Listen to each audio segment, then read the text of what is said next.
der ikke har noget brug i koordinatsystemet til, så fjerner jeg det. Til gengæld vil jeg gerne have et kvadratnet.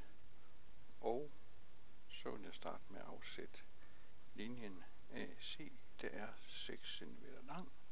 Derfor vælger jeg et linjestykke med given længde.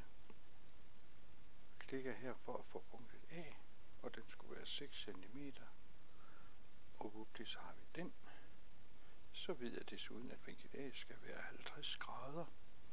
Derfor vælger jeg vinkelværktøjet med en given størrelse, og jeg klikker i B, og derefter i A, og så angiver jeg vinklen til 50 grader, og det skal være mod uret.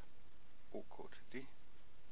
Så ved jeg altså, at mit punkt B ligger ud af den linje der. Derfor laver jeg en halvlinje der udad. Og den har vi der. En halvlinje startende i A, og så der var den vej udad. Jeg ved, at mit punkt skal nu ligge på den linje der, og jeg ved, at den skal ligge 5 cm fra B.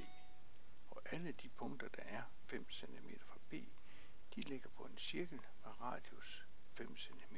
Derfor vælger jeg cirkelværktøjet, klikker på punktet der, og så siger jeg 5 cm, og det vil sige, der ligger alle de punkter, der er 5 cm fra B.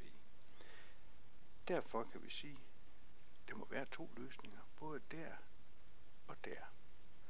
Og nu vælger jeg lige at markere de punkter ved at sige skæring mellem to objekter, nemlig linjen og cirklen.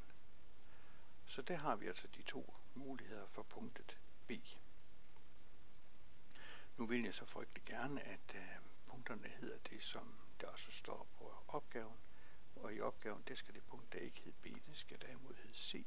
Derfor omdøber jeg lige den til C. Og det punkt herover hedder nu C1. Den omdøber jeg til B1. Og punktet deroppe omdøber jeg til B2.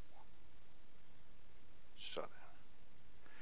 Og så kan jeg så tegne min trekant, og nu vælger jeg så den lille, jeg bruger polygonværktøjet. Starter i A, C, B, og så har jeg min trekant. Og så står der, at vi skal måle vinkel C, og det gør vi så med vinkelværktøjet. Og bare klikker på C. Det var så ikke lige det, vi skulle, så det fortryder vi lige. A, C, B. Det giver heller ingen mening. Det var fordi, vi ikke fik valgt værktøjet. A, C. Og så kører vi så den forkerte rundt. Det er bare genialt, det her. Derfor fortryder vi lige, og så siger vi